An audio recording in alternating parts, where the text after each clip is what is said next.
ओम नमः सिद्धिभ्यः। नमो अरिहन्ताणं, नमो सिद्धाणं, नमो आयर्याणं, नमो वज्रायाणं, नमो लोहे सव्वसाहूणम्। ओंकारं बिन्दुसंयुक्तं नित्यं ध्यायन्ति योगिनः। कामदं मोक्षदं चैव ओंकाराय नमो नमः। अविरल शब्द गणोद प्रक्षालति सकल भूत कलंका। मुनि विरूपासी तीर्था सरस्वती हरितु नो दुरिताम्। अज्ञानतिमिराध्यान ज्ञानाञ्जना शलाकया चक्षुरुन्मीलितं येन तस्मै श्रीगुरुवे नमः। श्री परम गुरुवे नमः। परम्पराचार्य गुरुवे नमः। सकल कलुष विध्वंसकं श्रेयासां परिवर्धकं धर्म संबंधकं भव्य जीव मन प्रतिबोधकारकं पुण्य प्रकाशकं पाप प्रणाशकं इदं शास्त्रं श्री समाधि तंत्र नामधेयस्य मूर्धन कृता सर्वज्ञ देव गुरुस्कंदन कृता श्री गंधर्व देवाय प्रति गंधर्व देवाय जैसे वचनानुसाराध्याय श्री आचार्य श्री पूज्यपाद स्वामी विचरित सोतारम सावधान दया सुनंदु। मंगलम भगवान वीरो मंगलम गौतमो गणि मंगलम कुंकुंजार्यो जैन धर्मस्थ मंगलम सर्वमंगल्यम मंगल्यम सर्वकल्याणकारकम प्रधानम सर्वधर्मानं जैनम जयतु शासनम हीनात्मबुद्धयतात्मेव परत्वेनैव चापरम अक्षयानन्तबोधाय तस्मै सिद्धात्मने नमः। चेतीले चेतन चेत्या विना किम चालसे।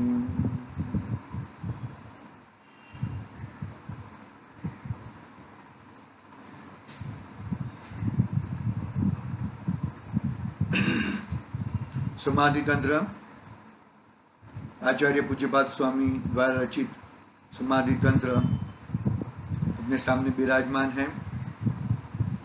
गाथा क्रमांक 5 पे अपना स्वाध्याय चल रहा है। बहिरात्मपना का स्वरूप बताया, अंतरात्मा का स्वरूप बताया और परमात्मा का स्वरूप बताया। तीन आत्मा एक ही, तीन प्रकार के आत्मा एक ही आत्मा में रहते हैं। अभी हमें नक्की करना है कि हम कौन सी श्रेणी वाले आत्मा है। बहिरात्मा वाले हैं, अंतरात्मा वाले हैं या परमात्मा वाले हैं। यहाँ पर भेद इसके लिए कर रहे हैं आचार्य देव कि बहिरात्मपना को छोड़ना है, अंतरात्मा में आना है और ग्रहण परमात्मा का करना है। यानी कि परमात्मा पने तक पहुंचना है। बीच में अंतरात्मापना आएगा, बहिरात्मापना छोड़ना पड़ेगा। बहिरात्मापना तो छोड़ना ही है, अंतरात्मा तब छोड़ना है कि जब परमात्मापना, ज्ञापना, सर्वज्ञपना, वितरागता, पूर्ण वितरागता के सहित सर्वज्ञता प्रकट हो, तब अंतरात्मापना छोड़ना है। बात समझ में आ रही है कि नहीं आ रही है? अंतरात्मापना छोड़ना है, इसका मतलब ये है कि अंतरात्मा में खड़ा रह के भी तो तेरी पूर्णता प्रकट नहीं होगी। अंतरात्मा एक मध्य का स्टेप है। लक्ष्य तो क्या है? लक्ष्य तो पूर्णता की और ही लक्ष्य होना चाहिए। वही वास्तविक लक्ष्य है, वही वास्तविक शुरुआत है। बराबर? बाकी अन्यथा आगे पीछे करने से तेरा कल्याण होने वाला नहीं है। बहिरात्मपना तो संसार में अनादि से घूम रहा है और भी घूमेगा, यदि बहिरात्मपना छोड़ा नहीं तो। अंतरात्मा में आके परमात्मा पना को देखो, वो बीच में भी बात कही थी, जो छड़ाला की तीसरी ढाल है, तो तीसरी ढाल इतनी मजबूत है कि वो पहली ढाल और दूसरी ढाल संबंधी दुखों उसको होते नहीं है, और उत्तरोत्तर क्रमशः आगे बढ़ के सकल परमात्मा होके निकल परमात्मा होता है। मतलब अंतरात्मा पना इतना परमात्मा पना तक पहुंचने के लिए इतना मजबूत पाया है कि वो चाहिए ही चाहिए, उसके बिगड़ ये जीव हो सकता नहीं है, सकल परमात्मा और निकल परमात्मा हो सकता नहीं है। थोड़ा बात लेते हैं बहिरात्मपना का गुरुदेव के माध्यम से। क्या लेते हैं, देखो, वास्तविक अपने आत्मा को भूल गया है, संयोग आदि में, शरीर आदि में, बाह्य अवस्थाओं में अपनापन कर रहा है, वो बहिरात्मापना है। आत्मा तो एक ही है, लेकिन वो एक आत्मा बाहर के संयोगों में, विकारी भावों में, कर्म बुद्धि में, कर्म है लेकिन कर्म बिचारे कौन, भूल मेरी अधिकारी, मैं स्वयं भूल किया था, वही कर्म उदय में आए हैं, अभी वापस मैं भूल करूंगा तो कर्म की संतति चालू ही रहेगी। तो कर्म को छोड़ना है। कर्म, भले कर्म मैंने किए हैं और वही उदय में आए हैं, वो भी एक तरीके से वो सही है।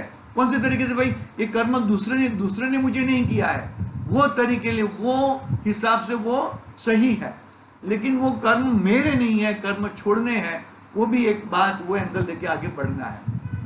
एक बात फिर अंतरात्मा पना को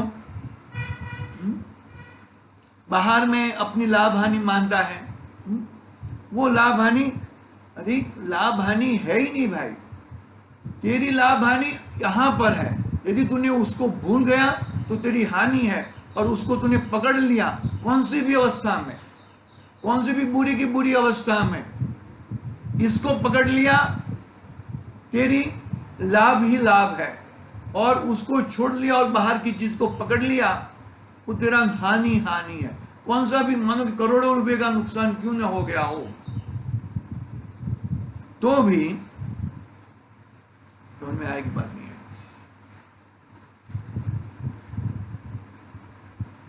बरोबर है। वो मिथ्या दृष्टि जीव अनंत काल तक, अनंत काल से घूम रहा है और अनंत काल तक घूमेगा। वो बहिरात्मपना, मिथ्यात्मपना हमें छोड़ना ही चाहिए। बरोबर। अंतरात्मा क्या है, बहिरात्मपना जैसे छूट जाता है, ऐसे शरीर आदि से भिन्न, संयोगों से भिन्न, अपना अंतर स्वरूप को देखता है, उसे मानता है। अंतरात्मा अंतर की चीज को जानता है, वही अंतरात्मा है। बाहर के संयोगों से खेद खिन्न नहीं हो जाता, इष्ट अनिष्ट बुद्धि नहीं लगा देता, ये मेरे को अच्छे करने वाले, ये मेरे बुरे करने वाले, ये सब छूट जाता है। आत्मा का ज्ञानानंद स्वरूपी भगवान आत्मा का ही ध्यान रहता है। ज्ञान को ही खड़ा करो ना भाई, कौन सी भी परिस्थिति आई ज्ञान को खड़ा करो, कौन सी भी अवस्था आई ज्ञान को खड़ा करो। अरे उसको बोलो तू चला जा, नहीं तो मैं ज्ञान को बुला दूंगा। अरे ज्ञान के सामने किसी की औकात नहीं है, औकात शब्द तो थोड़ा गलत, मतलब किसी की लायकात नहीं है ज्ञान के सामने कोई खड़ा रह सके। ज्ञान के सामने किसी की खड़ा रहने की ताकत नहीं है। ज्ञान को खड़ा करो ना, मैं ज्ञानानंद स्वभाव, ज्ञान को खड़ा करो। ज्ञान को खड़ा करने से क्या होएगा, रागद्वेष हट जाएंगे, परम एकत्व बुद्धि हट जाएगी, शांति हो जाएगी। भैया पकड़ में आ रही कि नहीं आ रही बात? हाँ, स्वपर का भेद विज्ञान करना है, विवेक वर्तना है अपने अपने स्वभाव में निरंतर। मैं शाश्वत हूं, ध्रुव हूं, ऐसा मानने से वो पर्याय भी उस तरह की आएगी। पर्याय भी अपने को मानो कि शरीर वाला माना तो शरीर वाली पर्याय आएगी, और शरीर से अपने को जुदा माना, अपने को ध्रुव तत्व माना तो पर्याय भी वैसी आएगी, ज्ञान की पर्याय आएगी। जानना जानना जानना जानना, पहले भी जानना जानना ही हो रहा था, लेकिन उसका मानना मानना मानना उल्टा हो रहा था।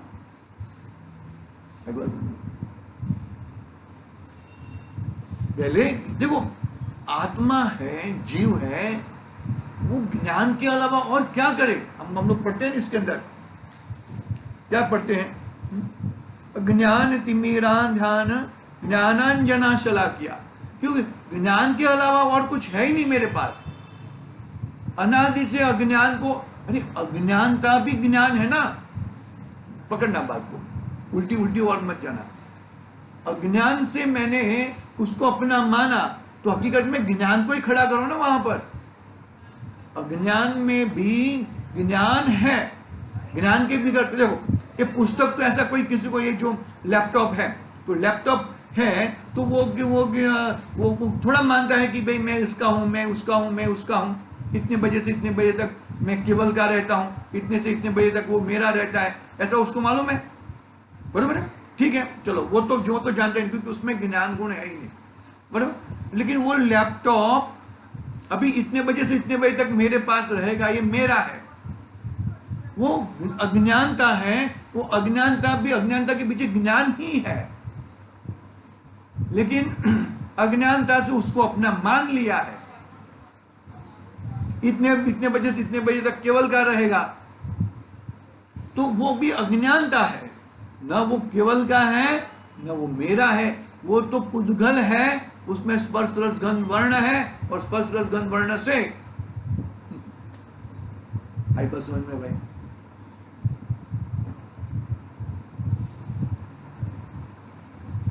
अलग जगह पे मत लेके जाना। अज्ञानता को हटाने के लिए ज्ञान स्वभावी आत्मा को ही खड़ा करना है।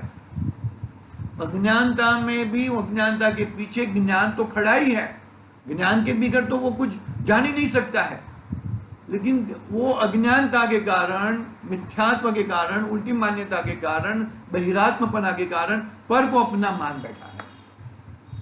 वो बड़ी भूल है, तो भूल को हमें निकालनी है भैया। भाई बस में पकड़ना, अच्छी तरह से बात को पकड़ोगे तो ही पाओगे, बाकी मुश्किल है भाई। एक शाश्वत आत्मा ही मेरा है और कुछ मेरा नहीं है। परमात्मा दशा बोले तो जिसमें अनंत दर्शन, अनंत ज्ञान, अनंत सुख, अनंत वीर्य है, ऐसे सकल परमात्मा। और आठों आठ कर्म, चार घातिया कर्म नाश होने पर चार अनंत दर्शन प्रकट होते हैं, चतुष्टय अनंत चतुष्टय प्रकट होता है, और चार अघात्या कर्म नाश होने पर निकल परमात्मा सदा सदा सदा सादी शांत, सादी अनंत के लिए मोक्ष में विराजमान हो जाते हैं। भाई जो स्वरूप था वो स्वरूप प्राप्त हो गया, तू गलती से गलत जगह पे आ गया है, अपनी गलती से गलत जगह पे आ गया है, वो गलती को तुझे दूर करना है भैया। पकड़ना बात को, अच्छी तरह से समझोगे तो ही पाओगे भैया। बाकी फिर इस तरह आगे आगे देखते हैं। देखो पांचवी गाथा पे चल रहा है ना अपना।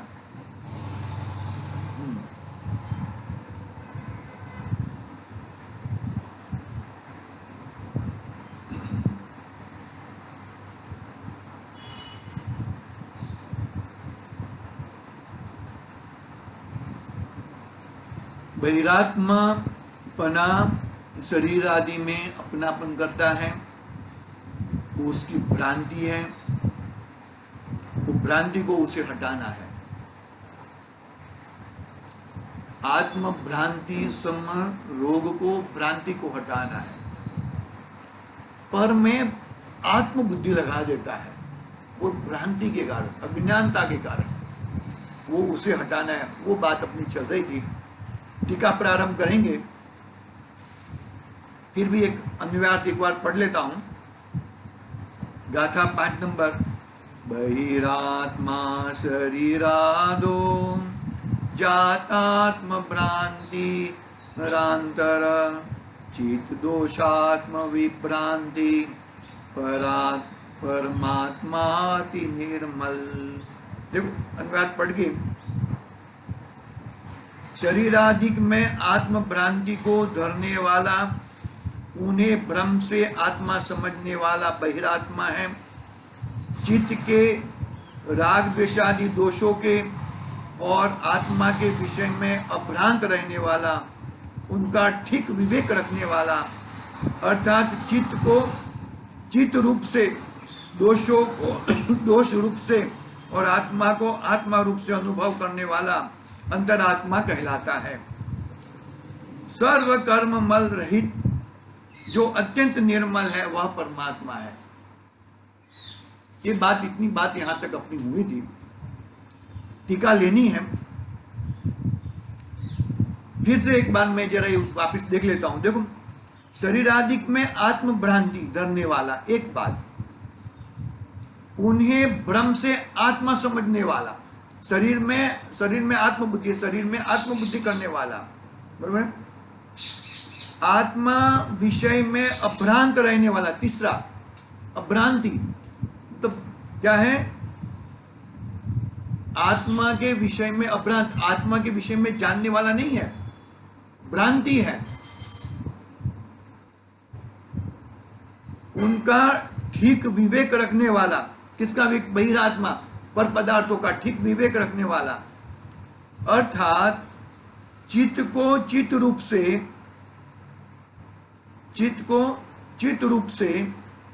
दोषों को दोष रूप से और आत्मा को आत्मा रूप से अनुभव करने वाला अंतरात्मा कहलाता है।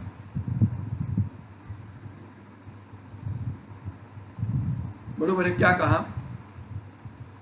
चित्त यानी के ज्ञान, बरोबर? चित्त शक्ति है ना, जानना जानना जानना जानना। तो चित्त को चित्त रूप से, दोषों को दोष रूप से और आत्मा को आत्मा रूप से अनुभव करने वाला अंतरात्मा है। कर्म को कर्म रूप से, अन्य मंदिर को अन्य मंदिर के रूप से अंतरात्मा कहलाता है। सर्व कर्म मल रहित से अत्यंत निर्मल है, वह परमात्मा है।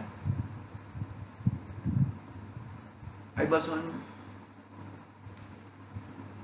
सर्व कर्म मल से रहित है, रहित जो अत्यंत निर्मल है वह परमात्मा है।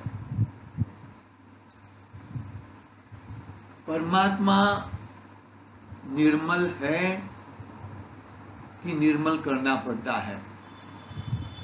परमात्मा निर्मल है और उसकी श्रद्धा करनी पड़ती है। निर्मल को निर्मल की ओर देख के उसकी श्रद्धा करनी पड़ती है,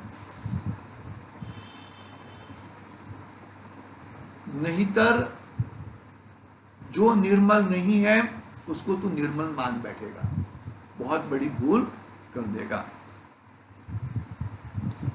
और सर्व कर्म मल से रहित अत्यंत निर्मल है, वह परमात्मा है। सभी प्रकार के कर्म, वो तो जो क्षयिक भाव, क्षौक्षमिक भाव, बरोबर है, औपशमिक भाव, ये सब आत्मा के कर्म की अपेक्षा से कहा जाता है। लेकिन कर्म पहले थे, बाद में निकालने हैं, ऐसा नहीं है। कर्म और मेरे के बीच में, मेरे जीव के बीच में और कर्म के बीच में अत्यंत अभाव है। अभी भी इस वक्त विकर्म होने के बावजूद भी ये तो ऐसा कथन बनता है कि सकल कर्म विध्वंसक, सभी प्रकार के कर्म को नाश कर दिया है। बस समझ में, ऐसे निर्मल परमात्मा है अंदर पड़ा है और वो बाहर प्रकट होता है। ठीक है, टीका आज प्रारंभ नहीं हुई, लेकिन वो कर्म मल से रहित वो जो 4 प्रकार के औदैहिक भाव, औपशमिक भाव, क्षायुक्षमिक भाव और क्षायिक भाव, परम पारिणामिक भाव, तो ये जो 4 भाव कर्म अपेक्षा से है और परम पारिणामिक भाव आत्मा की अपेक्षा से है। तो पहले वो आत्मा को देखेगा तो सभी प्रकार के कर्म नाश हो जाएंगे। मुझे कर्म नाश करने हैं ऐसी बात नहीं है। यहाँ पर कर्म मल रहित होना है, इसके मतलब मुझे मेरे परम पारिणामिक भाव को देखना है। एक कर्म को भगाओ, एक कर्म को भगाओ, ऐसे कर्म भागते नहीं है। अपनी चीज को देखो, बाकी सब ऑटोमेटिक निकल जाएगा। देखेंगे हम, उसके बाद आगे देखेंगे। आज के लिए ओम नमः सिद्धेभ्यः। निज निधि निज में बताई, यह अनंत उपकार है।